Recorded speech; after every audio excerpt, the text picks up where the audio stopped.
Hello and welcome to another episode of For Zion's Sake, the CUFI UK podcast. My name is Alex and I'm joined here by Alastair. Hello. And this week we're celebrating the release of 3 Israeli hostages. We're also looking at the deal that took place between Hamas and Israel, the good and the bad. But this is a jam-packed episode. We're going to be looking at Hamas, the Nazis, the UN, the Red Cross, and also how those things are connected. That's right. And with President Trump having been in office for only a few days, he is already beginning to shake things up. And we explain why we think it's for the better. That's right. Is this the moment we've been praying for? Let us know your thoughts in the comments down below.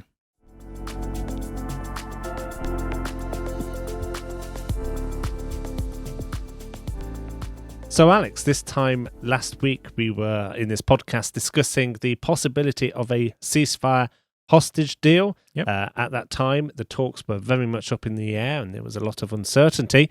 And well, here we are 1 week on, and the ceasefire was struck and it came into effect on Sunday with the release of the first 3 Israeli hostages that had been held in captivity by Hamas since October the 7th, 2023. 15 months. 15 months. And I know that there was a great sense of relief and joy among all of us that have been praying for the hostages. Of course, there is still a long way to go in this ceasefire process, because this is the first phase of 3. The first phase over the first 6 weeks has a commitment for Hamas to release 33 hostages. We're going to be, I believe, this weekend on Saturday, there's going to be another 4 hostages that are going to be released. But let's just first of all talk about the events over the weekend and the release of these 3 dear ladies, young women that have been held by Hamas. And what amazing scenes to see their mothers greet them as they were brought to Israel and into the care of Israeli authorities. I mean, what a wonderful, wonderful scene to see them liberated and to be set free. Yeah, and the outpouring of emotion that came from them. We shared some videos on our social media pages that show the mums embracing their daughters for the first time and just hearing those sobs and cries. It's heartbreaking, really, but at the same time, it's that relief factor that they, are now free. They're home with their mothers, home with their families. And there is just such an emotional outpouring that takes place when and just to think that those mothers, those families didn't even know, they had no 100% certainty that their daughters were alive. Exactly, there was hope, but even right up to the point of that the exchange, the handover, they still didn't know for certainty that they were alive. They also didn't know up to a certain point that their daughters would have been listed as being the first ones. And of course, there are many families who, were hoping that their loved ones would be the first as well. We'll come on to that. We'll continue to pray for that. But just imagine that and that relief, that joy, that happiness. We had the opportunity of hearing from the relatives of 2 of those 3 hostages. So just to remind everyone, one of them was Romy Gonen, Emily Damari, and Doran Steinbrecher. Emily is the Israeli-British citizen. We heard her mother speak at an event on the October 7th 1-year commemoration in London's Hyde Park. Her testimony, the mother's testimony, is on the CUFI UK YouTube, on YouTube platform, and at that time, it was such an emotional experience to hear her mother speak about Emily and about what these are real people with real stories, and to sense that great separation that she was feeling, and it was heartbreaking. I agree. And Mandy Damari, the mother, she actually survived the October 7th attacks. So she was in her safe room in the same kibbutz as her daughter, but there was a stray bullet that hit her door handle, and it meant that she couldn't open the door, and Hamas outside couldn't get in. So they just abandoned, left that situation, and she had to be actually rescued by the IDF later on. But if that bullet hadn't hit the door, there was no lock on the door, she wouldn't have actually been able to, or she would have been captured by Hamas as well with her daughter. So yeah, she is a survivor of October 7th. Plus now she's got her daughter back, who's endured all that time.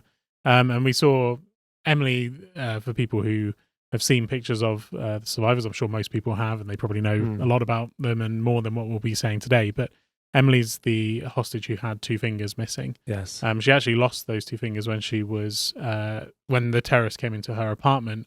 Her dog was so scared, she picked up the dog, and Hamas then shot the dog and shot her fingers off at the same time. So killed her dog while she was holding it. It was just, a small detail there, but that's how she lost her fingers, because of the heartlessness of Hamas in shooting her dog. But like you said, a lot of the hostages, their whereabouts was unknown, their state of how they were was unknown. One of them was, as you said, Doran Steinbrecher. She was, she is 31, veterinary nurse, and she literally, the last thing her family heard from her was, "They're here, I'm going to be taken." It was a message that they received, and from that point on until she was released, they had no idea of her status. Yes. Whereas other people like Romy Gonen, who you mentioned as well, we 25. Yeah, 25, and she, her sister actually spoke at a CUFI event in Washington, and we were privileged to be there and listen to her story. Yes, and she was giving a really powerful. I mean, that was a tearjerker, being there in the room listening to her speak about her sister, wasn't it? Yes. It was very emotional. Yes. But she actually heard information about her sister, because Romy apparently is very much a people person, and she heard from other hostages who were released in November 2023 that Romy was actually there encouraging everyone. She was trying to make jokes, like make people see the good side of things, even though she was in captivity. So they at least had some idea that Romy was alive and that she was helping other hostages. But like you said, there are families now still waiting for the news about their loved one. They don't know if that loved one is alive or dead. They don't know what situation that person's been in. And it is heartbreaking, because, there are probably going to be some sad stories coming out of this in the next few weeks. Obviously, we hope that there is good news every time. But we have to. And obviously, realistic. This is over a period. I say the first phase is over the first 6 weeks, and we've been discussing this deal, and I think I said to you, to me it feels like it's the best of deals and it's the worst of deals. Yeah, and I think presented with the opportunity for all hostages. I mean, there were 94, and there are now 91 that remain in captivity in Gaza.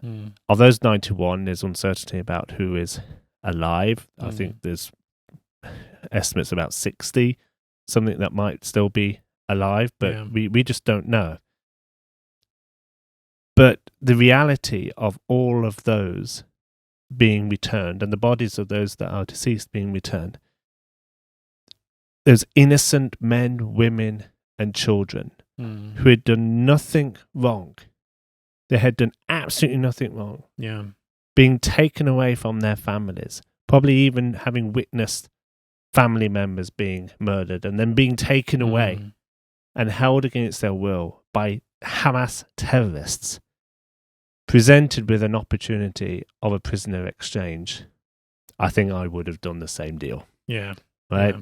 Because to see those people released, and we're not seeing it yet, but at the same time, I also said it was the worst of deals, and in the sense of the fact of the concessions that Israel has had to make. Yeah. When you consider that in exchange for those 3 hostages only, there were 90 Palestinian prisoners released. Yeah. 90. Now, of course, some of these prisoners, and by the way, there's going to be probably at the end of this ceasefire about 2,000 Palestinian prisoners released in exchange for all of the hostages. Now, some of those will be fairly minor offences, but some of them are serving life sentences. I think around 200 serving life sentences, and many of them convicted terrorists that will be going back to Gaza.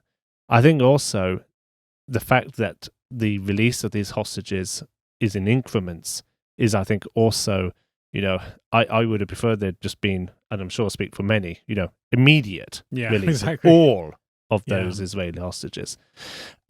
Also, I think we could see when those 3 young ladies were put into the back of the Red Cross van and seeing those balaclavaed Hamas terrorists with their guns screaming to the top of their voices, jumping on top of the van, pointing the guns at all the other terrorist supporters who were around them, just to see that chaos and that carnage. It's quite clear that Hamas are still in control of Gaza. So in that sense, militarily, Hamas are not yet fully removed from Gaza. But we weren't there when those negotiations were taking place. We've been praying for wisdom for Israeli leaders. And as I said before, presented with the opportunity for those, 93 innocent people to be returned. It was perhaps an offer which couldn't have been. It was probably the last opportunity. But I still think that there is an unfairness. This is my personal opinion in terms of what concessions Israel has had to make. Yeah, exactly. And I think seeing the media's reaction to this and the way that they've painted it as a hostage exchange, we have to point out it's not a hostage exchange. No.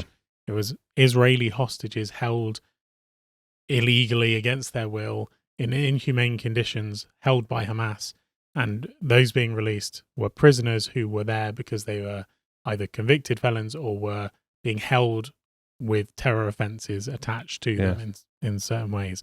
And I mean, a lot of the media reported it as mostly women and children in terms of the first in terms of the prisoners. Palestinian prisoners being released by Israel.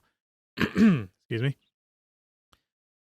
It should be pointed out that some of these children were convicted terrorists themselves. For example, Mahmoud Daliwat, 15 years old.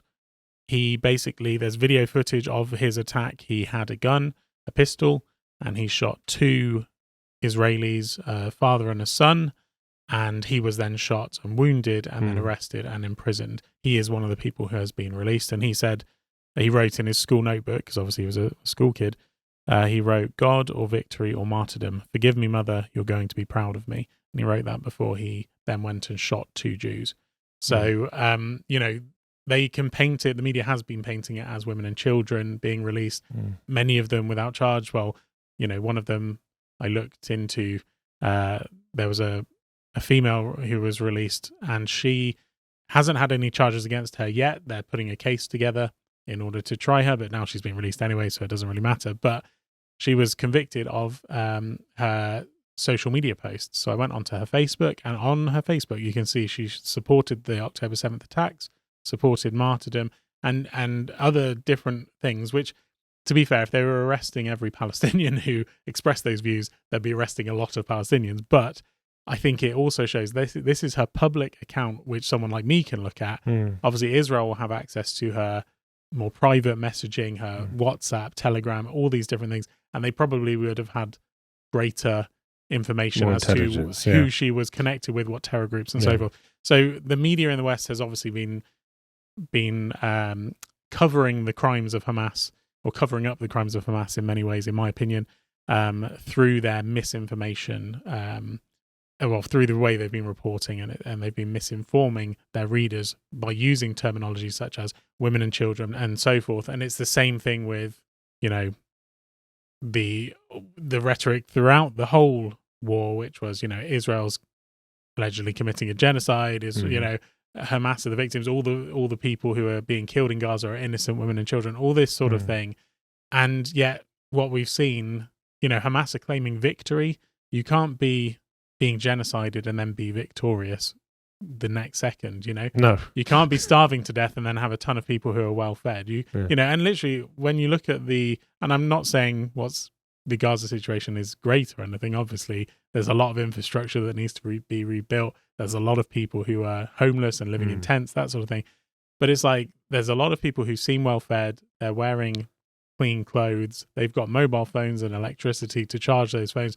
It's not the situation you would expect when you see people being freed from a genocide, right? When you look at the Jews exiting the concentration camps, they were malnourished to the point of some of them died because they ate food because they were so unused to eating food. When you look at different genocides throughout history, that's because what Israel is doing in Gaza is not genocide, it is war. And yet the media has been pumping out that narrative, just as the media is now pumping out the narrative that this is a hostage exchange, that the people Israel had were innocent people. It's just, we have to be very aware of the lies of the enemy. Yeah, we do, absolutely. Now, we don't know yet whether this ceasefire will hold, because Hamas, for it to hold, Hamas would have to behave themselves and stop firing rockets, which they have continually done, despite being under attack by Israel. They've continued to do that.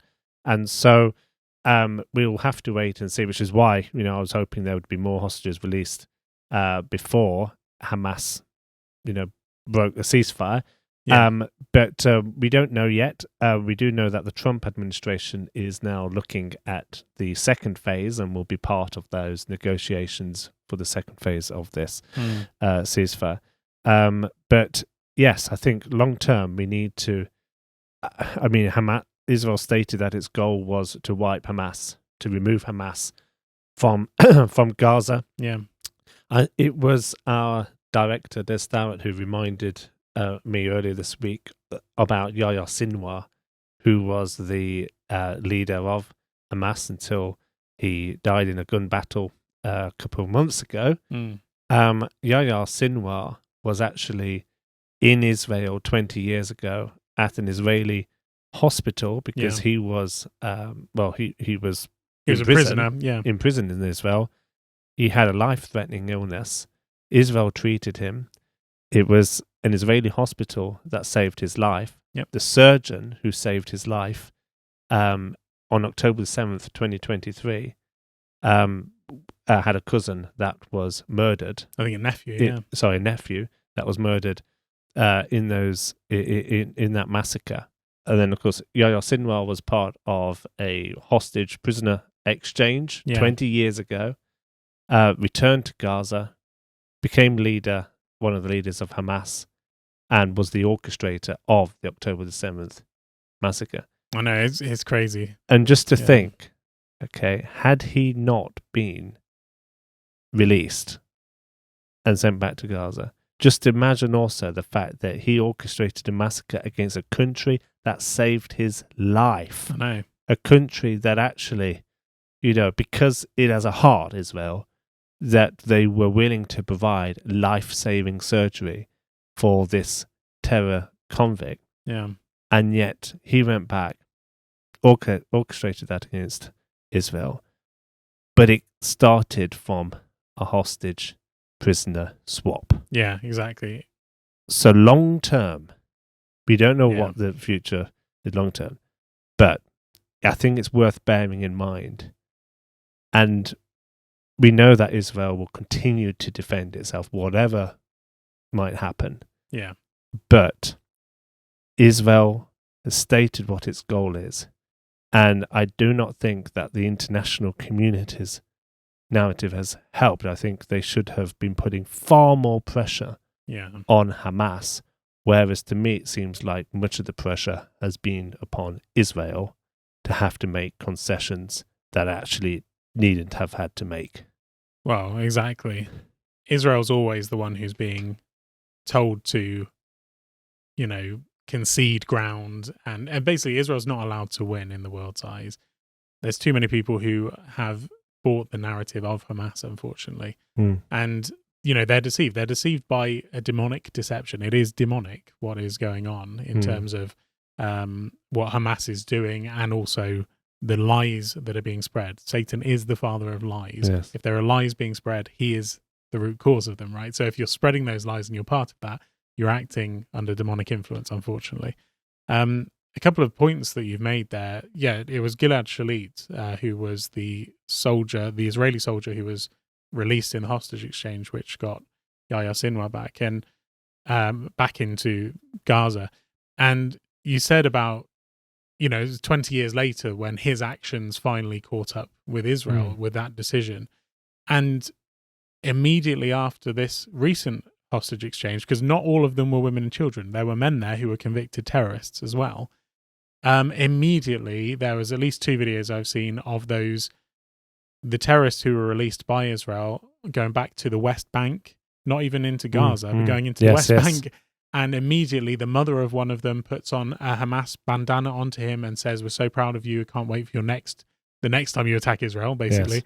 And there's another one who himself said, I'm still on the path of jihad, and I will, will continue to liberate Palestine until, we're free from the river to sea, that sort of thing. The same rhetoric we hear from the protesters on the streets of London. Yeah. And so immediately these people are coming back saying they will commit more crimes. And so as people with common sense, we have to look at this and say, right, is this the right thing to do, to release criminals back into an area like the West Bank doesn't have the same border fence that Gaza has between Israel and Gaza. And so obviously there's some concerns there. But the other thing I want to say is people obviously focus a lot on the hostages and the prisoners who are being released, and they look at that. But Israel's making big concessions within Gaza as well. Yes. Yeah. It is relinquishing territory to Hamas. It is moving its troops out of certain areas. It is losing surveillance of certain areas. There are ways in which Israel is still maintaining its positions. For example, it still has the Philadelphia corridor, which is the border between Gaza. At the moment it does. Egypt. Well, it does at the moment, yes.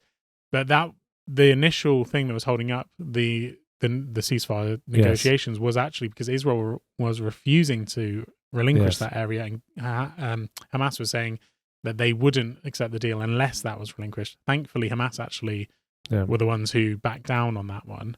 But all I'm saying is it's a lot bigger picture. Yes. There's a lot more to this picture than just the and apparently the Palestinian Authority are going to be taking control of the Rafah crossing. Right. So we'll see what happens with that. So we'll see what happens with that. But, as I say, it could not have been an easy decision to make.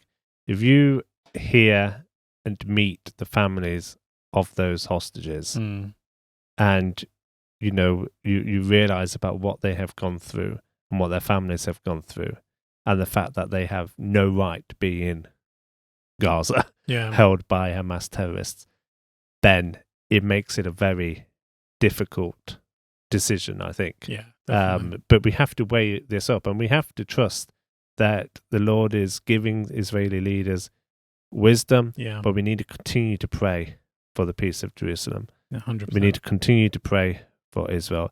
This whole process could be scuppered. Yeah. And that would be regrettable. I think we continue to rejoice for all those who are going to be rescued and liberated, and our prayer is that all the hostages will be returned home to their families. Well, before we move on to the next topic, Alex, we're really glad to announce the release of a new resource from CUFI UK. This is called Voices of the Holocaust, and it is out now and it's available just in time for the 80th anniversary since the liberation of Auschwitz. Mm-hmm. It is on Monday, the 80th anniversary. It is Holocaust Memorial Day, and it's also this year the 80th anniversary, of course, since the end of the Holocaust, the liberation of all the concentration camps. And so we've produced this resource to enable you to hold a Holocaust remembrance occasion, maybe in your own home or in a facility at your church. It might be with a prayer group, a Bible study group, friends and family that you can invite. And what is so unique about this resource is that it provides everyone in the group to be a voice of someone that was affected from the Holocaust. So rather than hearing the testimony of someone affected by the Holocaust, which, by the way, is a very, very powerful thing to hear and very important that we do. Yeah. we actually hear that testimony, that first-person account, with our own voice. Yeah. That's why it's called Voices of the Holocaust. And so this is the pack that we have available. It is free to receive from CUFI. Of course, donations really do help support the work that we do here at CUFI. But we're glad to provide this as a free resource. It is also available to download for free online. We have a leader's guide. This includes everything that you need to know beforehand as a leader, everything from advice, guidance, in order to hold the gathering. It also includes a script for you to be able to narrate the evening as a leader, with all of the words to help lead the group through Voices of the Holocaust, as well as pointers to help initiate conversation with the group. Then we have scripts for each person in the group. And each script is a different person affected by the Holocaust. Some of them are Holocaust survivors. Some of them are those that experienced the atrocities of Auschwitz. Another voice is a child that was hidden with a Christian family. Another one is a voice of someone who regrets not having done more. Another one is a voice of a German person who witnessed the atrocities and testified about what he saw. Those are just a few examples. And so these scripts, it's not acting, it's not a drama, but it's simply a script to be able to read. We did this ourselves as a team one evening, and it was very, very powerful, wasn't it, Alex? No, definitely. And I think we spoke about this on the podcast a little bit before I said it. I think it's the best thing we've ever produced. Actually, what I meant by that was when you're in the room and you go through that experience, it really does bring these stories to life. You become their voices. You're speaking the voices who can't speak for themselves anymore. Many of them are, passed away now. And ultimately, with the Holocaust, the reason we made this pack is because ultimately, in a few years' time, there won't be any more voices left. The Holocaust survivors, the Holocaust witnesses, they will all be gone. But we can be their voices. And so the Voices of the Holocaust are not just telling the voices of the victims, but it's helping us to be voices so that this can never, ever happen again in the future. Absolutely. And there were so many valuable lessons along the way as we went through the course of the evening. Starts with a testimony of someone that witnessed the events of Kristallnacht. It goes through almost like a chronology of the Holocaust, to the point of hearing the first-hand account of those that experienced the inflictions of Auschwitz. The center point of the evening is a candle lighting and remembrance. And then after that, we then start to hear the voices of those that were liberated and the voices of Holocaust survivors that have spoken more recently about their view about what is happening currently with the rise of anti-Semitism, and having witnessed both the Holocaust and having witnessed events of the 7th of October. That's a very, very powerful journey. And as I say, we have provided everything from the leader's guide with script to scripts for each participant to be able to read. There are 15 scripts, but it doesn't matter if your group is smaller than that. It just means that some members will read more than one. We also have a selection of photographs as well, which are associated with each script. And these photographs, again, invoke that memory of the Holocaust.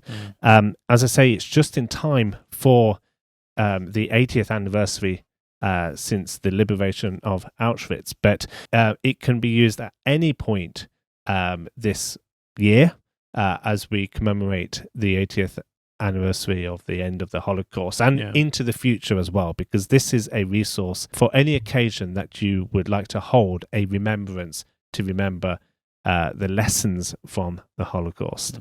So Voices of the Holocaust is exclusively available from CUFI UK. All that you need to do to obtain a copy is to go to the link that is on the screen and in the description, www.cufi.org.uk/Voices of the Holocaust. It's available to receive electronically or to receive in the post if you live in the UK.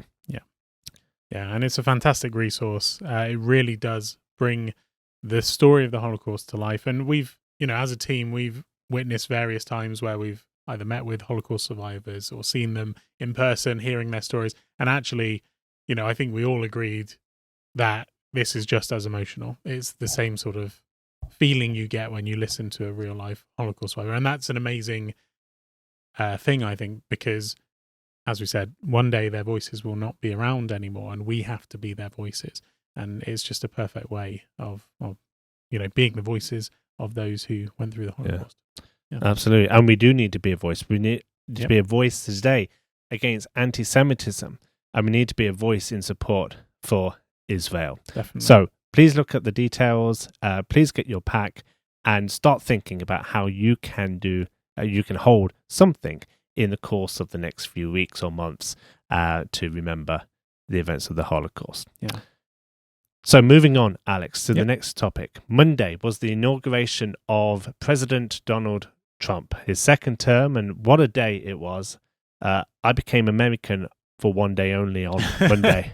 Right.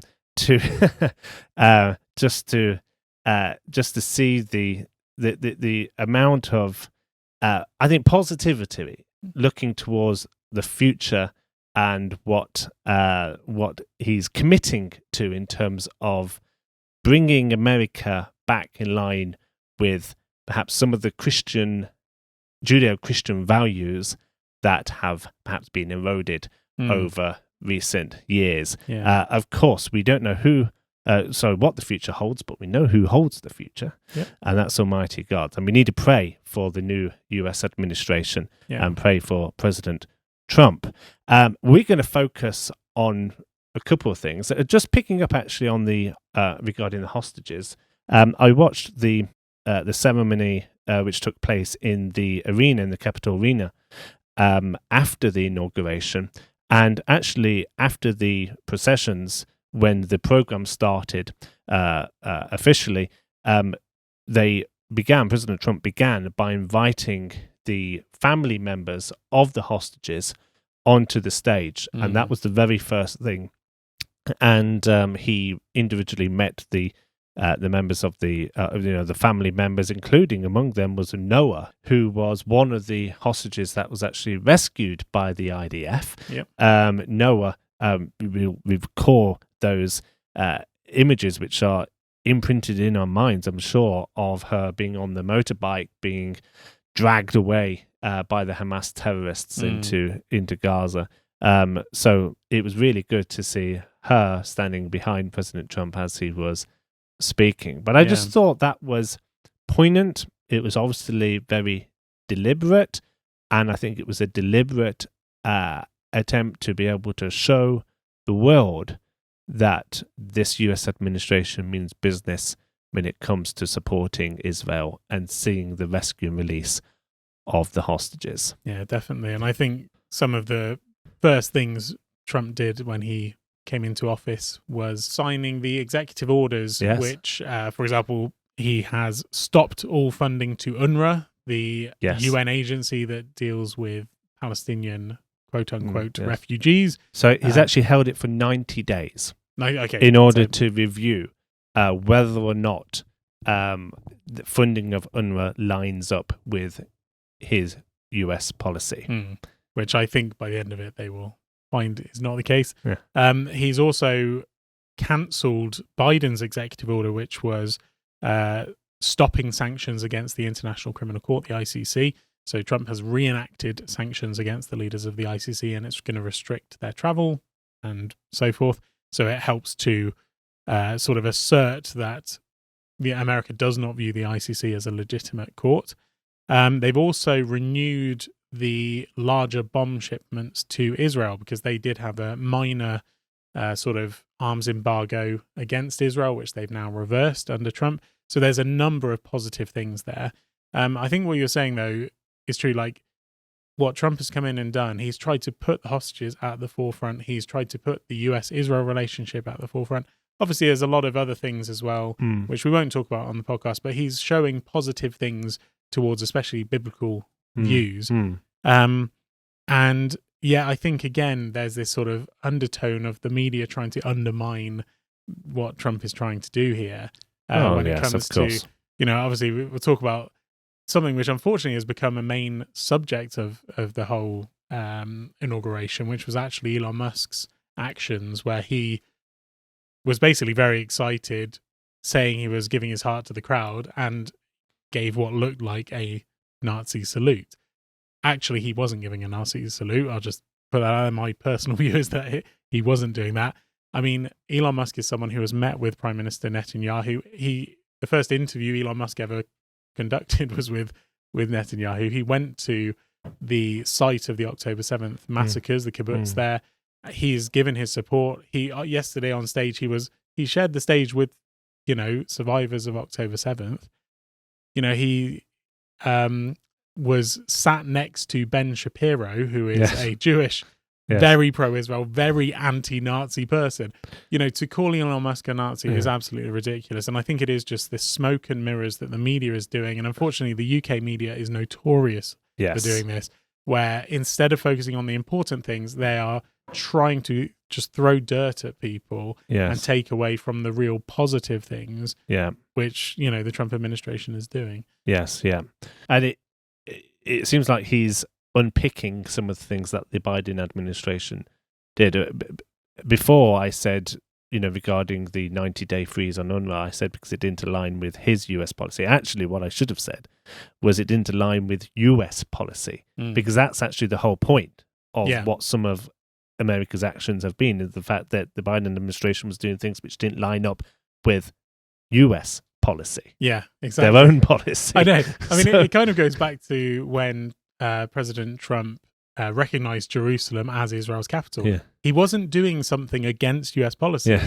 Every president had been signing a statement every 6 months, basically refusing to acknowledge Jerusalem as the capital of Israel, because Congress had already agreed it was the capital, and the president was blocking that agreement every single time until Trump literally said, no, I'm not going to block it anymore. I'm going to allow it to pass. Yes. And so it's that kind of thing where a lot of the time we hear that President Trump has done something which is against US policy or something along those lines, and actually all he's done really is enacted what the will of the people is, or the will of Congress is. Yeah. So it's interesting. Well, we need to pray. I mean, it cannot be downplayed, the significance of President Trump coming to the coming back into the White House, and what that means for the Middle East. He's obviously a man who likes to strike a good deal. Yeah. So we know that he's going to, I'm sure, going to be very much involved in negotiations which take place forthcoming. And we need to pray for God's wisdom for him. Yeah, 100%. And just going back to everything which Trump has done in just a few days in things connected with Israel, it is in complete contrast to what took place here in the UK. Yeah, just a couple of days after the new administration, when Labour entered government, Starmer entered number 10, when we had Keir Starmer announce that we were going to resume funding for UNRWA, not put it on pause for 90 days. I mean, what a contrast. I know. Yeah, and we've been talking about this before, like what effect will the Trump administration have on our government? But yeah, I think, we need to pray for our government, because there's a lot of ways in which they're making mistakes. They may on the surface show themselves to be pro-Israel, but I think unfortunately, the front bench of government is at odds with, obviously, the Trump administration on a number of things. They're at odds with Israel. I think it was David Lammy was saying that he hopes that this ceasefire will lead to a two-state solution. Yeah, Keir Starmer has said the same thing. Yeah, he said, this is David Lammy, this was after the ceasefire was announced. We are clear the deal must be implemented in full. All hostages be returned and aid be allowed to flow into Gaza now. This ceasefire must lead to a credible pathway towards a two-state solution in which Israelis and Palestinians can live side by side in peace. Now, it's just such a non-statement. Right, this is my thought. A hostage deal with terrorists should not be the prerequisite for a two-state solution. I know. Right? I mean, I'm not a supporter of personally, I'm not a supporter of a Palestinian state. Yep. But even so, at least see Hamas not present in Gaza before even making a suggestion that a ceasefire should lead to being rewarded with statehood. I mean, the thought is crazy. I know. That is even entering his mind. I mean, Israel has only just got 3 of the 94 remaining hostages back. I know. And Lamy is talking about giving them a state. I know. It's like, talk about rewarding terrorists. I mean, when it comes to the UK government and the foreign policy that we have, they just say these statements which mean nothing. Why must this result in a two-state solution? There's nothing on the table for that. Israel, you spoke about this earlier, they've not achieved what they wanted to achieve. They wanted to take out Hamas's military ability, make sure it could never rule the Gaza Strip again, all these different things. Israel's not achieved its objectives. So, of course, this is a ceasefire, temporary ceasefire. On the flip side, Hamas, their 1985, I think it was 1988 charter, literally says Israel will exist and will continue to exist until Islam abolishes it as it abolished what went before. And, so Hamas is basically saying... I know what it is. What's that? David Lammy has read just that first part. Yeah. Israel exists and Israel will continue to exist. And that's all he read. That's all he read. Yeah, he didn't read the next bit. He didn't read the next bit. No, and so and obviously Hamas has revised this statement in the 2017 version of their charter. It doesn't say about abolishing Israel. What it says is that Hamas is committed to liberating Palestine from the river to the sea. And obviously, from the river to the sea was a popularized phrase by Fatah terrorists and now Hamas terrorists. And obviously, the only people that say that seem to be terrorists and as well as, obviously, the anti-Israel protests on the streets of London. Exactly. Who said, no, it doesn't mean that. It doesn't mean that. It rhymes. Yeah, exactly. And but actually, no, it's a quote from the Hamas charter. I know, exactly. I mean, the only official document that has that in its wording is the Hamas charter. You couldn't even make it up. But this is the thing where it just shows how our government is out of touch with reality. Hamas, for example, the day the ceasefire was struck, one of their leaders gave a 17-minute video, which we put up on our social media if anyone wants to watch it. And he literally is saying he's proud of October 7th. We'll continue more attacks like this. He's saying basically it's a temporary ceasefire. There was a Hamas leader who just today, I think it was, or maybe yesterday, put out a video saying, even though we are having a ceasefire in Gaza, we want ourselves in the West Bank to basically carry on the fight for us while we can't fight at the moment. All Hamas is doing is trying to buy time so that it can regroup, rebuild, reestablish itself and attack Israel again. Israel has said that they've killed around 20 to 30,000 fighters of Hamas have been killed in the last 15 months. Hamas is saying that they've recruited an extra 20,000 fighters. So even though the numbers have been whittled down a bit, Hamas is clearly able to get support. When you look at it from an Islamic perspective, obviously in Hamas's charter, it's not saying Hamas abolishes Israel, it's saying Islam abolishes Israel. Yes. We know that all of the radical Islamic groups hate Israel. Every single one of them. Hamas, Al-Qaeda, the Houthis, Hezbollah, every single radical Islamic group. The majority of Islamic countries are anti-Israel. The one thing the Arab League agrees on is that they all hate Israel. They all get together. They don't agree on other things. They all have infighting and so forth, but they all agree that they don't like Israel. And you see as well with Hamas support in terms of within the Palestinian territories, within Gaza, within the Islamic world, Hamas has quite a lot of support. Yes. And that's why, when you look at the protests on the streets of London, when you see 100,000 people there, you can quite safely say out of those 100,000 people, 30 to 50% of those people are pro-Hamas because that's the statistics that they actually have when they do these surveys and polls that they're putting out there. Absolutely. Talking about the protest, Jeremy Corbyn, who certainly is not a friend of Hamas. No, not at all. Not at all. No. He never said an Islamic prayer next to the grave of a terrorist who murdered Jews. Didn't he? Do that. No, not at all. No. People don't know that, obviously. No. Well, he has actually been, he's voluntarily provided an interview at the police. Yeah, I saw him and John McDonnell. John McDonnell. Yes, because they attended that protest in the weekend, which we spoke about in the previous podcast, in which, how many were there arrests? 40 arrests? 77 we're hearing. 77. Camera.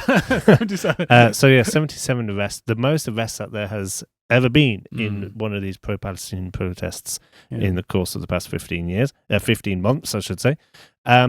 So that's just a piece of information, which is quite interesting, that he was alleged to have breached the police restrictions. Yeah, exactly. And again, Jeremy Corbyn, who claims that he's not a friend of Hamas, even though he said he was a friend of Hamas. And I want to do a deep dive on that one day, because whenever I see an interview with Jeremy Corbyn and he's asked this question, he always dodges it and says, I was in a room, I was trying to be hospitable, someone left the room and I was saying, one of our friends.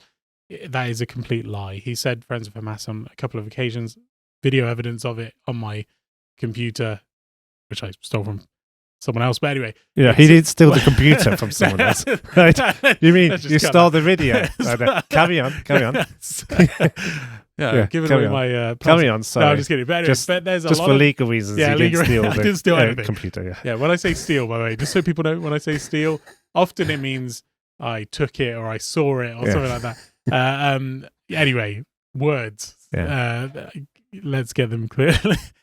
But it's just funny, isn't it, where someone who tries so hard to show he's not friends with Hamas, not friends with terrorists, and yet repeatedly he keeps finding himself next to terrorists, honouring terrorists, commemorating them, or now he's formed a coalition with pro-terror MPs, pro-Hamas MPs in Parliament, and he's repeatedly, I mean, even the October 7th statement that they made didn't even mention October 7th, didn't even mention Hamas, didn't even mention terrorists, or didn't even mention the hostages. It only spoke about the, rights of the Palestinians things. It was just it's a crazy thing where he is so warped on his view of Israel. This is someone who claims, he tries so hard not to show himself as being a friend of terrorists, and yet he is constantly calling the terrorists his friends. He's constantly, aligning with these groups. I mean, he was even... I knew I shouldn't have brought up Corbyn. No, I could just go on browse on this. The amount of research, the amount of videos I've seen on this man. If you ever do like a master's degree, do it on Corbyn, okay? Well, yeah, if I ever got a mastermind, it'll be like Jeremy Corbyn's anti-Semitic link to terrorists. Yeah, that would be my subject. Okay. Oh dear, yeah. Okay. Yeah, let's move on from Corbyn. Yes. Okay, moving on from Corbyn. And moving on to the United Nations then. Yes. Because the United Nations, I believe, has questions to answer. Yeah. Because reports today say that among the 3 of the hostages that were released the other day, that they have told how they were actually kept for a period of time in UN shelters in Gaza. These were shelters that were set up for civilians by the United Nations, and they were there for a period of time, which obviously brought them protection, also brought protection to the Hamas terrorists that would have been accompanying them. Yeah. It meant that they were protected, which is a good thing. But of course, the other side of the coin is that it would suggest that the United Nations perhaps, or the ones who were administrating the shelters, UN organization which was doing that, would have known about their whereabouts. Yeah, exactly. Or at least, at the very least, there were staff members of the UN who would have been aware. Yeah. But we've known this all along. Yeah. There has been, hospitals that are UN funded, UN run, that have been found to have had hostages being hidden underneath them. Obviously, the UN headquarters in Gaza literally shared the same power source as the Hamas base that was built underneath it. You know, this is something that we've known for years, and now it looks like the reason Israel couldn't, you know, rescue the hostages is because Hamas once again was using the UN as its shield. And unfortunately, the UN keeps shielding Hamas, because even back, you know, October 24th, 2023, the UN Secretary General basically, you know, just think 24th of October, this is only a couple of weeks after the October 7th massacre, and he was saying that October 7th did not happen in a vacuum. The Palestinian people have been subjected to 56 years of suffocating occupation. So basically justifying the attacks, even though in the same speech he said, you know, the hostages must be released and so forth. Well, that's still justifying, you know, October 7th is not something that happens naturally. You know, when there are people who are occupied, bearing in mind there are other occupations around the world, you don't hear of mass terror attacks where women and children are, you know, raped, murdered, and kidnapped simply because of an occupation, right? You just don't hear it. You only hear about it when it's linked with radical ideologies that are anti-Semitic and anti-God. That's the only time you hear it, because ultimately this is spiritual as well as it is a physical war. But yeah, looking at the UN, there is clearly something that has gone wrong there where, you know, in my opinion, I think the UN is compromised in Gaza. I don't think there is a way for the UN to be independent from Hamas inside of Gaza. I don't think there's a way any organization, the Red Cross or anything, can be independent from Hamas in Gaza. Because time and time again, they are covering for each other, and Hamas is constantly using them as a shield. So, yeah. Well, I mean, absolutely. And it's, you know, the United Nations, of course, in this case, had a remit to provide, you know, the shelters for civilians. So it's understandable, you know, if they're put in that position. But, you know, if it transpires that any UN staff knew that among those that they were serving in those shelters were hostages, then there are some big questions to be asked. And that's the thing. I mean, if there's an individual doctor or an individual worker at the UN who sees that and then they report it, it makes you wonder, like, how far up does that go? You know, is it reported in the first place? Obviously, we don't know. If it is reported, how far up does it go? How high up that chain, you know, how much do the higher ups of the UN and UNRWA know about it? Same with the Red Cross. I mean, you know, the Red Cross were there releasing the hostages. Not once has the Red Cross visited the hostages to make sure they're safe. That's what I thought on Sunday, where I saw the Red Cross van. Of course, they were going there on that mission of collecting them, but they were, you know, contending that, it's not safe. And yet it was safe enough to go and pick them up. Surrounded by guns. By guns and terrorists jumping on the top of the van. I know. And yet couldn't just go and check on the welfare of those hostages as you know. Yeah, I mean, we've spoken about the Red Cross before, and the thing is, looking back, like, history repeats itself time and time again. The Red Cross during the Holocaust were tasked with going into the concentration camps to see if there was mass exterminations of Jews, and what did they report back? There was no evidence of mass extermination of Jews. Because whoever that Red Cross group team was, they went in there and they lied. They hid the crimes of the Nazis. And again, we're seeing this again with Hamas. One of the hostages who was released, this is something from a few months back when they were, you know, Doran Steinbrecher, who was the 31-year-old who was released on Sunday, she needs daily medication because she has certain conditions. When the family actually approached the Red Cross and said to them, look, we're very concerned about her, can you try and get aid to them? They were told that basically the family should care more about the Arab people on the other side than about Doran. So basically the Red Cross was saying, don't worry about her, this hostage who, you know, we're supposed to protect, care more about the Palestinians. I mean, that's to the family. That is so shameful. Do you know what I mean? Yeah, I know. Like, not even shameful, disgraceful. Like, they were showing which side they were on. Yes. And again, history repeats itself. I mean, everything we're talking about here, even with the voices of the Holocaust, you can't talk about the Holocaust without talking about Israel. You can't talk about the Jewish people without talking about Israel. It's all interconnected. Yeah. And it blows my mind, really, that there are, stories about the Red Cross hiding, genocide against Jews and covering for the Nazis. And then this year, hiding the crimes against Jews carried out by Hamas. The same anti-Semitic spirit, the same evil that is walking on the earth, and the same useful idiots who are, Yes, because we also have the example of the Carmel, not Carmel, but Kamal hospital in Gaza, and the hostages which were, which Israeli intelligence reporting, according to Fox News this week, that they were within that Hamas was using the hospital in order to be able to operate from and store weapons, and that some of the hostages were at one point located in that facility. And the jurisdiction of that falls upon who?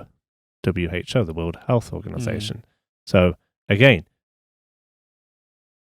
I believe all of this will come to light at one point, and it's certainly going to be an interesting road ahead, especially with the new US administration hopefully putting more pressure upon Israel's enemies and agitators, and we need to continue to pray. We need to pray that our own nation will really rally up and realize that Israel needs our support as a nation, as a country. We don't want to be alienated as a country by being in any way, against the Jewish state. We need to make sure, because God says in His Word that I will bless those that bless you, I will curse those that curses you.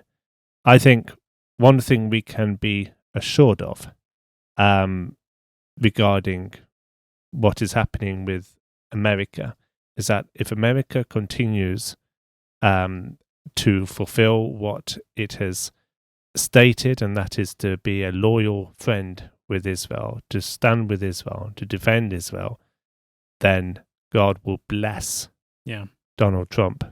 God will bless the United States of America, because it will be in line with His Word. Definitely. So let's pray for blessing upon America, blessing upon the nations that stand with Israel, and blessing upon Israel and upon the Jewish people. May that blessing be on our lips daily, blessing Israel, praying for the peace of Jerusalem, speaking out for the truth, and praying for the Israel and the Jewish people, particularly at this time where, this ceasefire is at such a vulnerable stage. How the Jewish people are both celebrating, because that's the character of Israel. Am Israel High, the nation of Israel lives, but also at the same time mourning, at the same time hurt, at the same time facing the consequence of having enemies around it that want it destroyed. These are not easy days for Israel. But as Christians, we must be the loyal friend that we are called to be. We should do what is right according to His Word, by God's Word. And thank you for your commitment in standing with us to do that aim. Alex, did you have a scripture? Yeah, I do actually. So Zechariah 9 verses 11 to 12. As for you, because of the blood of my covenant with you, I will free your prisoners from the waterless pit. Return to your fortress, you prisoners of hope. Even now I announce that I will restore twice as much to you. So obviously, Zechariah 9 verse 11 to 12. And I think, God is saying here, because of my blood covenant with you, Israel, I will free your prisoners. And it says I will restore twice as much to you. And so obviously this is a time I'm probably going to be reading that scripture over and over throughout this period, where we're looking at the prisoners' release, and what we want to see is them restored for them to be, healed. We want, it says return to your fortress. We want Israel to be a safe place for the Jewish people. It is a safe place. It is the thing that stops another Holocaust happening is both the existence of Israel, but also God defending Israel. And ultimately, we want to see blessings and favor upon those who have suffered. Because ultimately, as you were saying, God will bless those who bless you. God will curse those who curse you. And, we've seen that. Gaza right now is a shell of what it was before because they chose to curse Israel. Israel, on the other hand, even though it's got the world against it, they are still seeing blessings in the midst of this war because the blessings of God are upon the Jewish people. Yeah, and that's interesting because it says I will bless you twice. Yeah. Even now I announced that I will restore twice as much to you. Because that's the difference between restoration and restitution. Right. Restoration is to restore something to its former state. Restitution, the actual definition, is to restore something that was lost or stolen. Right.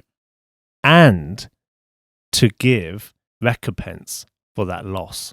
So that's the difference between restitution and restoration. Restoration, putting back to its former self. Restitution is putting back which was lost or stolen. In other words, what you are owed. And actually beyond that. Yeah. Something that is you're not necessarily owed, but as recompense are given beyond and above. And, my prayer is that whilst, Israel has suffered loss and on a human sense, that some of that can't be restored and returned. But in the overall picture, that Israel will be restored and will be blessed beyond measure. Yeah. It will be blessed twofold, threefold, fourfold. And what the enemy has tried to destroy, what the enemy has tried to wipe out, Israel will be returned to Israel. And they will be blessed and prospered above and beyond. Yeah. When you think about when Israel was attacked in the 6-Day War and other occasions where Israel has actually been militarily attacked and they've ended up with more land. Yeah. I know. Think about it. That's restitution. Yeah.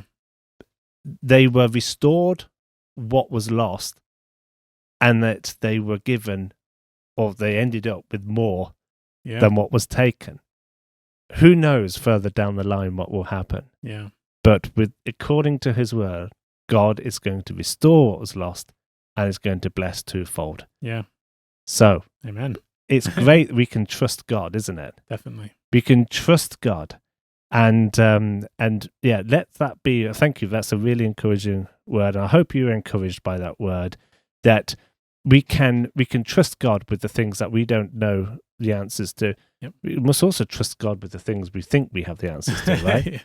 Because none of this is sort of our own, shouldn't be our own thinking. It shouldn't be our own dependency. We need to depend wholly and fully on the Lord. We need to submit to the Lord, surrender to Him, place all these things before Him. That's what we do when we pray, isn't it? We're asking God for His will to be done, not our own. And so let that be our heart. And thank you for joining us for this podcast. Please like, subscribe, leave your comments as well to let us know your thoughts about any of the topics that we have discussed in this podcast, as well as maybe that scripture verse as well. Or any other thought that you'd like to share specifically, please let us know about what you think about what President Trump has already started regarding the US-Israel relationship. Please also let us know your thoughts about the ceasefire hostage deal and the release of those hostages. We'd love to hear from you. And please consider donating towards CUFI to help us in our work, to help us produce more resources, to make a stand for Israel and the Jewish people in this nation. Please go to www.cufi.org.uk/donate. But for now, that's all we have time for. Alex needs to return his computer and sign up for Mastermind. But until next time, may the Lord bless you and keep you. Bye-bye.